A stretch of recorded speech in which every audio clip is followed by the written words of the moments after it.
Halo,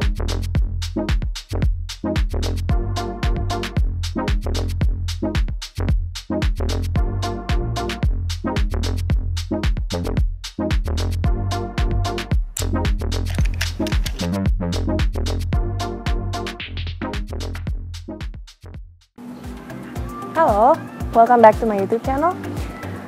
Di bulan Oktober ini adalah bulan kepedulian terhadap Down Syndrome. Di video kali ini saya ingin memperlihatkan betapa cerah dan cerianya dunia anak-anak dengan Down Syndrome. Walaupun mereka lahir dengan kekurangan intelijensia, tapi mereka mempunyai kelebihan satu kromosom, di kromosom 21 yang sering disebut dengan trisomi 21. Tetapi justru kelebihan ini menjadikan mereka pribadi-pribadi yang ceria dan bertalenta di banyak bidang.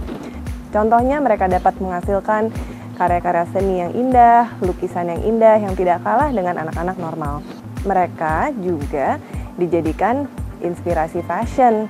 Saya terinspirasi sekali dengan rumah mode Gucci, di mana mereka mengajak seorang penderita Down Syndrome berkebangsaan Inggris sebagai model untuk campaign fashion mereka. Awalnya perkenalan saya dengan POTAS atau Persatuan Orang Tua dengan Anak Down Syndrome memperkenalkan saya dengan karya-karya seni mereka yang tidak kalah dengan karya seni anak-anak normal. Contohnya adalah lukisan yang dibuat oleh Edward. Edward ini atau disebut Edo biasanya adalah penyandang Down Syndrome yang lukisannya sangat indah.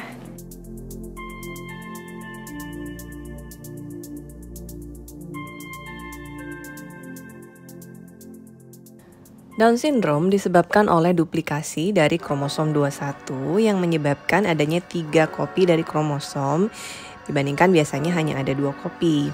Down Syndrome ini juga sering disebut trisomi 21. Genetik material yang ekstra ini dapat menyebabkan perubahan secara fisik pada anak yang menderita Down Syndrome. Seberapa sering Down Syndrome? Frekuensi Down Syndrome ini diperkirakan adalah 1 dari 800 kelahiran. Dan angka ini biasanya meningkat apabila ibu melahirkan pada usia yang lebih tua.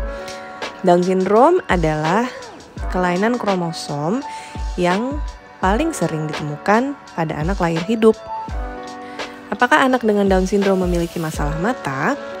Anak dengan Down Syndrome biasanya memiliki risiko yang lebih tinggi untuk memiliki berbagai kelainan mata dan penglihatan. Kelainan mata yang paling sering ditemukan bisa berupa kelainan refraksi.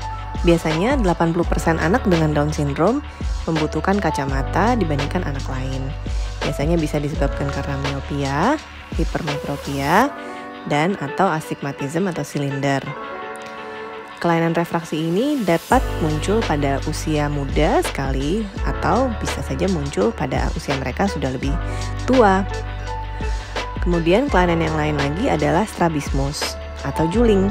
20-60% anak dengan Down Syndrome biasanya matanya ada sedikit yang tidak simetris atau strabismus. Bisa bentuknya esotropia atau juling ke arah dalam dan eksotropia atau juling ke arah luar. Strabismus ini dapat diterapi dengan pemberian kacamata, dengan terapi oklusi, dan kadang memerlukan operasi. Kelainan yang lain adalah keratokonus. Keratokonus adalah adanya distorsi dari bentuk kornea atau bagian paling depan dari mata yang berbentuk cone, yang muncul biasanya sekitar 30% pada anak dengan Down Syndrome. Keratokonus dapat diperburuk dengan kebiasaan mengucek mata. Oleh karena itu, kebiasaan mengucek mata harus dicegah. Kelainan lain adalah katarak. Ada peningkatan yang cukup signifikan katarak kongenital atau katarak bawaan yang didapat sejak lahir, tetapi bisa juga kataraknya muncul pada usia yang lebih tua. Katarak bisa saja munculnya perlahan dan menjadi progresif dan harus dimonitor secara rutin.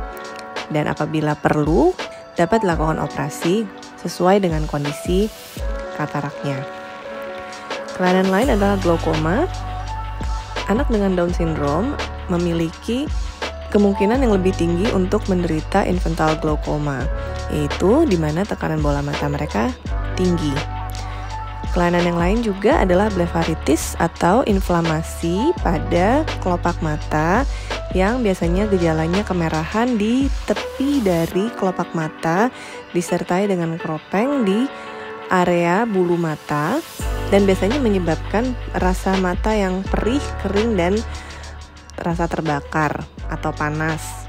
Terapinya biasanya harus diberikan edukasi untuk membersihkan kelopak mata dengan baik dan kadang memerlukan antibiotik tetes atau salep.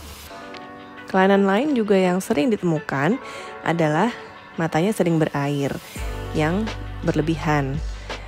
Mata yang berair berlebihan ini biasanya disebabkan oleh ada penyempitan atau sumbatan dari saluran air mata. Terkadang hal ini memerlukan operasi. Dan kelainan yang juga pernah ditemukan pada anak dengan Down syndrome adalah nistagmus. Nistagmus ini adalah gerakan yang tidak disadari berupa gerakan bola mata yang bergetar dan biasanya dapat menyebabkan gangguan penglihatan dari ringan sampai berat. Kapan anak dengan Down syndrome memerlukan pemeriksaan mata? Rekomendasi American Academy of Pediatrics adalah anak dengan Down syndrome harus diperiksakan oleh dokter mata anak atau dokter mata yang familiar dengan pemeriksaan pada bayi atau anak dengan disabilitas. Biasanya pemeriksaan pertama dilakukan di 6 bulan pertama kehidupan dan biasanya follow up dilakukan setahun sekali atau lebih apabila diperlukan.